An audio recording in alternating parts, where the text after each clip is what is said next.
Welcome to Sober Talk. I'm Dennis and I'm an alcoholic. Sober today thanks to Alcoholics Anonymous. If you or anyone you know is struggling with alcohol, please call Alcoholics Anonymous on 1300 222222 or visit their website at aa.org.au. I'll just run through the preamble of Alcoholics Anonymous. Alcoholics Anonymous is a fellowship of people who share their experience, strength, and hope with each other, that they may solve their common problems and help others to recover from alcoholism. The only requirement for membership is a desire to stop drinking. There are no dues or fees for a membership. We are self-supporting through our own contributions. It is not allied with any sect, denomination, politics, organization or institution. It does not wish to engage in any controversy, neither endorses or opposes any causes. Our primary purpose is to stay sober and help other alcoholics achieve sobriety. Hi, I'm Bjern. I'm a grateful alcoholic. It's really lovely to be at this meeting. It's one of my favorite meetings in Adelaide. Wednesday nights, sort of our family to come very often. It's really wonderful to be here. It's beautiful to have a meeting where it feels genuinely safe to talk about God. And I get the sort of tension around that. When I was new and I came in, I fancied myself a militant atheist, and I used to use it as a way to demonstrate my sort of intellectual prowess to tear apart the concept of God and religion. And today, as a result of going through the 12 steps and staying in AA for 6 years, God is woven into almost every aspect of my life. And not a day goes by, I think, where I don't say quiet to a higher power of my understanding. And that's the beauty of AA. And if you're new and, you're worried about the candles and the stuff on the wall, it's not a cult. And that's the beauty of it. It has no leader.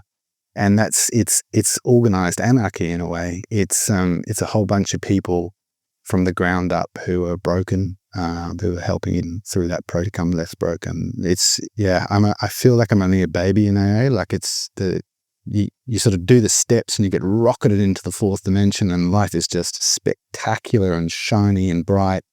And then the problems start kicking in, and then, you realize you're just in a life. And that's where all the things that John just wrote and read out, this sort of spiritual toolkit that gives us is so useful. And my sponsor says that it takes a good 10 years to really clear up and fall out. And when I first heard that, I went, oh God, that's so long, but I kind of get it now, and it gives me a lot to look forward to. The last 6 years has been the best in my adult life, hands down. It's been really beautiful.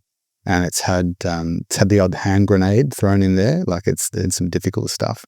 But I've had a community of people that have wrapped around me in AA that have helped me to go through those difficulties. And I'm a more mature person as a result. And that's something I didn't do when I was drinking. I didn't mature. It was like this pause button on my maturity. I had patches of maturity.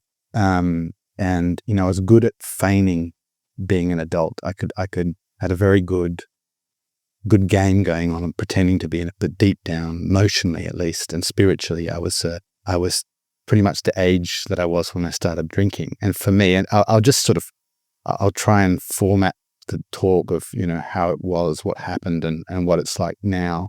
I started drinking at a really young age, but I never thought I did. I heard people go, oh, I started drinking at 13. I'm like, God, that's young. And then the memories start coming back. And I thought today, when was your first drink? And I had a chuckle to myself because very telling. My dad was a manager for an airline company, for the Dutch national airline. And you used to get standby seats. So you pay a very small percentage of the fare, like 2%. And then they just fit you wherever there was space. And sometimes that meant you were at the back of the plane, sometimes in the middle, sometimes in the cockpit, and sometimes you're in first class. And I was traveling with my mum, and we got bumped up to first class, and she fell asleep. And they walk around with these trays of orange juice and champagne, and you get juice, orange juice and champagne. And I was 7 years old. that with not a, with no hesitation, just helped myself to the champagne. And she was asleep, and I'd polished off the first champagne. I thought, this is wonderful. And I put it down. I pretended I was some practiced old gent. And then my mum woke up, and the stewardess came back, and would you like another glass of champagne? My mum was horrified, absolutely horrified.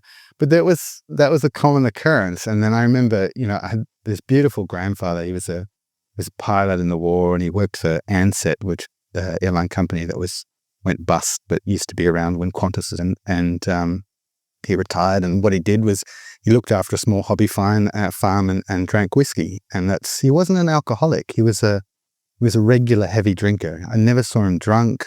I saw him go periods of time without alcohol and no big deal. But his answer to everything was whiskey wine, which was a little bit of whiskey and a bit of water. And, I remember I sprained my wrist as an 8-year-old. And he's like, oh, whiskey wine will fix that up. So, he gives me the whiskey wine. And that became a bit of a ritual with him.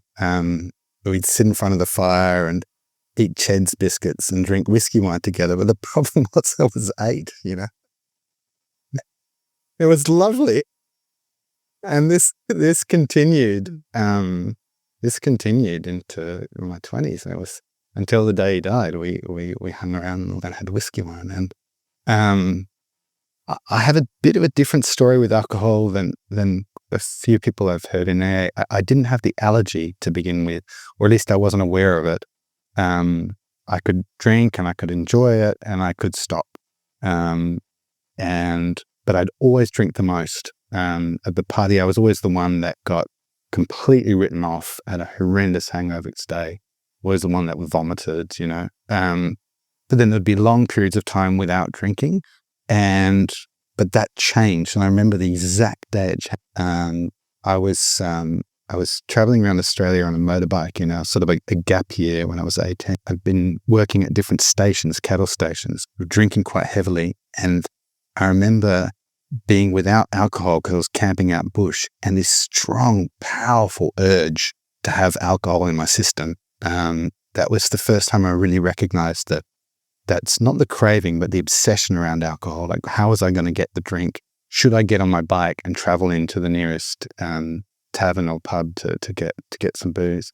But then the day that I remember the phenomenon of craving kicking in, I was on the top of a Land Rover. We were traveling through Namibia with friends, and it was a warm day. And in Africa, they drink warm beer, and it's a thing. And I had an empty stomach, and I drank a warm beer, and it just lit me up. From my toes to my head, I just felt this overwhelming sense of euphoria, and I went, this is it. Like, I've got to do a lot more of this, drinking on an empty stomach. And within, a couple of beers later, I was shirtless, dancing on the top of the Land Rover to Tina Turner. And it was like, this is great. This is really good. But I can really relate to that phenomenon of craving, because when it hit me on the empty stomach, the first thing that came to my mind, I want more. I have to have more.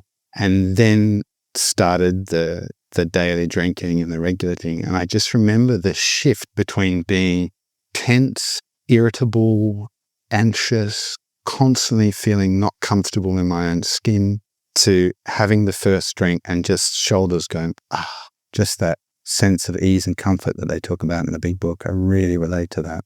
And that's when the chaos didn't start early on. There were some really good times drinking. Like, I was always the last on the dance floor, and I had a wild upbringing. I was born in the Philippines. I grew up in Ghana, Pakistan, and Kenya. I traveled the world and done all sorts of crazy things and got into a lot of trouble. And walked barefoot through lion country and traveled across deserts with motorbikes and all that kind of stuff. And that was fun, and drinking was a part of that. And it was always, do wild stuff, get drunk, get into trouble, and get away with it. But then the drinking on my own crept in, and I remember that the group of friends grew smaller. The need for alcohol increased. And it's a progressive disease. It gets worse and never better, even though there's periods of time where it can look like it's getting better. And then the benders come. I just remember that one of the lowest points in my life, I was in Berlin working for a startup, and I was so stressed. I didn't know how to do the work. I was too immature. I'd bitten off more than I could do. And the only way that I could cope psychologically was to write myself off. And in Berlin, a liter bottle of beer is like €1. It's cheaper than water. And not that that would have stopped me if it was more expensive, but it was just everywhere. Like you could drink on public transport, you'd go out clubbing and you wouldn't come back till 3 days later. And it was just an excuse to really let myself rip. And that's where the dark side started to come at it. The quantities became gargantuan. I remember drinking 12 beers before getting onto a flight. I started drinking against my will. Before, it was on that edge of like, I'm pretty wild and this is what I do and this is how I have fun, to then going, no, this is actually really not and I was starting to move towards a nervous breakdown. And that was the first of several that I had, where my nervous system simply couldn't cope with the cocktail of high stress work, drugs, coffee, cigarettes, loads and loads of alcohol. Yeah, I had this break. I just had this moment where I'm like, I can't keep doing this. And I went to my first AA meeting in Berlin, an English-speaking AA meeting, and there were a few of them, but not many. And I just wasn't ready. The message I heard was, just don't drink and you'll be all right. And for this alcoholic, that's a disaster. A disaster. I need something. If I put down the alcohol was keeping me alive. If I put down the alcohol, I need something to replace it. And I had nothing to. I just remember eating 6 cups of coffee a day, smoking 2 packs of diaries, and looking out of my apartment window, going, God, I'd be rich to jump out. I had the courage. And I remember I called my dad. I hadn't talked to my dad for a while. I had this harebrained idea that I was going to go to Afghanistan and introduce low-cost laptops to war zones and everything. And he kind of cut me off after that. He's like, if you want to go and kill yourself, go for it. But I called him up and I said, I'm in trouble. And he said, what do you mean? I said, I've got a drink. And we talked for a while. And he said, Bjern, you sound like an 80-year-old man who's given up on. And that was where I was at. It was just like a soul death. All the things I loved and that were worth living for had slowly shrunk. My life had gotten smaller and smaller and smaller, till all that was left was work, caffeine, and alcohol. And it was just this cycle that kept on spiraling downward. And AA wasn't there. Like I went to the meetings. I sort of said what I thought you wanted to hear. It wasn't real. No one was talking about the steps. There was one guy who had a sparkle in his eye and he'd been through that. But I learned I hadn't hit a rock bottom yet. I wasn't desperate enough. I still thought I had a few tricks up my sleeve. And I went to my boss and I said, I'm screwed. I have a drinking problem. And she did one of the nicest things anyone ever done to me, which is she bought me a one-way ticket to her, and we'll be fine with that. It was really a beautiful act of generosity. And I got home to, got into my parents' place, of course, hated being back home. Went to AA meetings and it wasn't sticking. I couldn't hear the message. I didn't get the spiritual side of it. I just thought AA was fluoro lights, bad coffee, and desperate people. Turns out it's exactly those things. But there's all this magic and beauty that comes with it once you get the spiritual side of it. And I haven't got the spirit. So I checked myself into a rehab at great expense, thanks to my father. It was some pseudo luxury rehab run by gambling addicts. You can imagine what that was like. And look, it probably saved my life. Like, I shouldn't knock rehabs. I like the answers in AA, but rehab, it kept me dry for a while, and it brought me back to life. Like, it allowed me to dry out, and I started laughing again. Some friends started coming back into my life. But I remember this day like it was yesterday. I was asked to come to the rehab to do a dodgy carpentry job because the gambling addict didn't want to spend the money on a real carpenter. So I was sitting there fixing this partition in a wall, and across me was Womadelaide, and so you could hear the music. It was right opposite the Parklands. Womadelaide Music Festival was on, and I just felt this, I don't know, this sadness. I'm like, I could never do that ever. I'll never be welcome because I'm not safe around alcohol, because I hadn't found the solution. Today I can genuinely say, like, I can go where any free person go. I might not stay as long as others. I exit sooner, but I do not feel, we've got alcohol in the house, we have dinner parties regularly. I'm free. But I wasn't that day. I was just, trapped inside this body and this mind that couldn't have its solution and was just left with me. And it wasn't a pretty place to be. Somehow I managed to stay dry for a year. But it was just one big bust waiting to happen. And I remember I sprained my neck and I went into the doctor and he said, "Oh, here's a box of Valium. That'll sort it out." And then began the Valium addiction. And before I knew it, I was on a plane to Cambodia, racing motorcycles through the jungle with Red Bull and vodka. I was on again. And then, I blew through huge amounts of money and just carnage, back on the terps. And I sort of crash landed. And this time I had a horrific Valium addiction, and the two were just poisonous. And I crash landed back into Adelaide, and somehow, I don't know how I did it, somehow I managed to pull back a career, pull a career together. I got married. I had my first child. That's when sobriety had to kick in. But I had this 5-year grace period where I could get by on a 6-pack and a bit extra. I don't know how it works, but I was doing a lot of exercise. I was trying to look after myself as best as I can.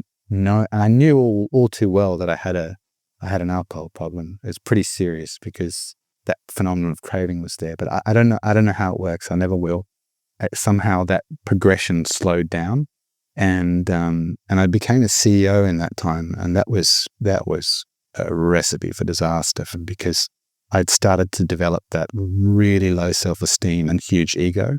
And you give someone with a low self-esteem and a huge ego the title of CEO, and I started becoming really tough. I turned into a nasty human. The start of my rock bottom happened when I was in Adelaide and the chairman of the company called me up. He said, "Bjern, get on the next meeting." And I thought I was going to get a promotion, or even though I thought I was going to get like a bonus or something like that. He was going to lay praise all over me. And he sat me down, and for 4 hours, he read out this list of complaints of my staff.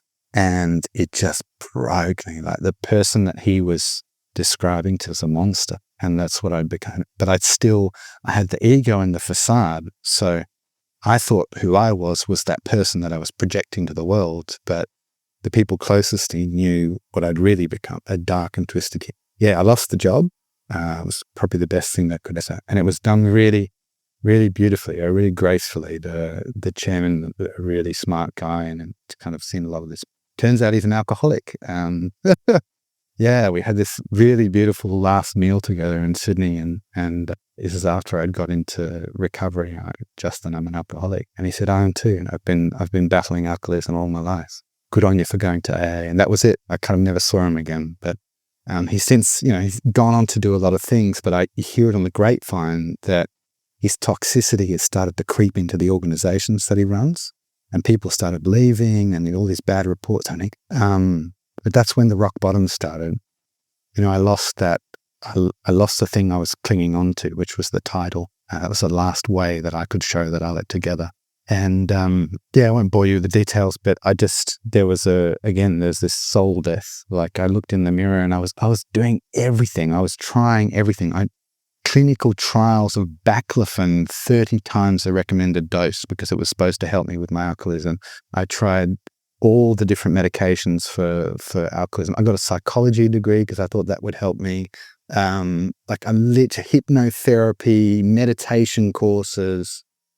I always thought, and the problem is they'd all work for about a week or a month. And then the reality of alcoholism, this gargantuan beast, which I have no hope of ever overcoming, I'm powerless, that would always win. So AA was the last resort. It was what I turned to when absolutely everything else that I knew I could try failed. And I had my hands thrown up. I'm beat. I don't know what to do. And I saw it all happen. There was this little flicker, this little kind of moment of chance. I saw an image of a guy that I went to rehab with. Rick is in AA. I saw his face, and there was something about his face, and underneath it he said, "Just come back from convention in Sydney." And I knew what he was talking about. It's something like privileged to live this spiritual life or something. And he was tired. You could see he'd been, up all night doing AA stuff, and he was tired, but there was this gentleness and contentment in his eyes. I went, I want that.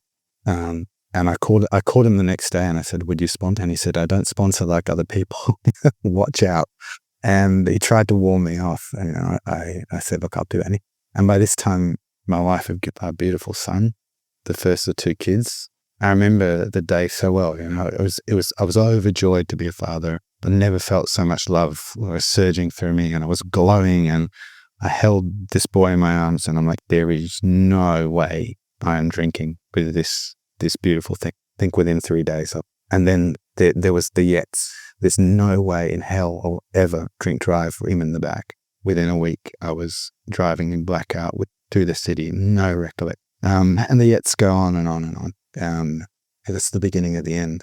Yeah, I'm so grateful. My son didn't get me sober, but he got me back into AA. I just knew something. I just knew it couldn't continue. Like with the loss of the job and then my son, and my body was thrashed. Like I've got my passport photo shows me at peak alcoholism. I'm yellow and red at the same, and bloated, and my eyes are bloodshot, and I just look like this wild thing that came out of a trash dumpster. And that was me, Yeah, it's whenever I need a reminder, I pull out my license. And she was, so yeah, long story short, he's like, look, Nate, you got to go through the steps. And he was part of this quite hardcore by the book speakers group where they've got workbooks and they slam you through the steps. And look, there was a lot wrong with it. Like a lot of it wasn't AA. It was a certain, head sponsor's version of AA, but it worked. I've learned not to knock that. There's different strokes for different folks. I tried a sponsor before when I walked all over them. I was so sick. Any form of gentleness and compassion towards me, I would use against you to get or I would manipulate. And I needed someone who was quite tough, kind of whack me. And I threw myself at the steps. I knew this was the last chance. I remember staying up late at night, smashing through step 4 and then doing step 5, thinking that I would get this kind of gentle, oh, you're a good person, ill. Instead I got, no, actually, Ben, you're quite bad. The stuff you've done's really wrong. And if you're lucky, you might get a chance to write this. But it's what I needed, exactly what I needed, because I needed ego deflation at depth. I walked into AA with a gargantuan ego, really, really big, grandiose and entire, and that was killing me. Ego for me is like, it's at the center of AA, and that death of the ego. And it always reforms for me. Like it's not a permanent death of the ego, but the steps for a while, it just knocked my ego out of place. And the ego didn't know how to reform. And that was enough for God to, somewhere along the line, I think it was, around step 9 when men's, I had to do men's all over the world, on trains, buses, planes. My carnage was global. And somewhere along the line, it happened. I was camping on a little beach on the Fleurieu with my wife and my son. I just stepped out to walk along the beach and I stopped. And it was just this moment where it was proper clouds parting, God stuff. Like I just dissolved. I was not there. It was pure perfect. And I had tears rolling down my eyes and I started laughing because I never felt that. And I did not know where it was. It was a gift. And it didn't last. It was just a glimmer of what could be. And I've since understood that there's a big difference between a spiritual experience and a spiritual awakening. The spiritual experience is the taster. The awakening usually comes about with a lot. But that's where it started. Yeah, I really struggled with step 3. Like step 3 was the mother of all steps for me. Because the idea of handing my gargantuan ego and my will, my powerful, strong will that had turned me into a CEO and 4 properties, I was like, I thought I was the man. And there I was just broken. And the idea of handing that over so that something bigger than me could work, and I really struggled with it. I could do it maybe a day or an hour at a time. But my sponsor was really clever. He said, why don't you give this a go for 6 months? And if you don't like it, you can have your ego, you can have your will back. And I thought, oh yeah, that's fair enough. I can do that. And yeah, there started this dance between my will and God's will. I'd hand my will over completely and the magic would happen. Every time I have a surrender, life becomes mystical. these serendipitous things start to doors start to open, people start to come, my heart starts to fill with love, I start to become connected to the people around me, and then I start taking credit for it. And that's where my ego and my will starts reforming. And I suppose I'm getting a little bit better at that, over to recognize, hold on, I'm not sure you're welcome here. Get into the back seat, please. Yeah, the surrenders, the time becomes a bit longer. I still sort of running out of time. So in terms of what it's like now, the last 6 years, I've got a home. It's full of plants, pets, 2 beautiful kids who are pain in the ass, but there's so much love there. My wife and I cherish each other. We have deep respect for each other. We've been through a lot together. She's now part of Al-Anon, which she needs to be.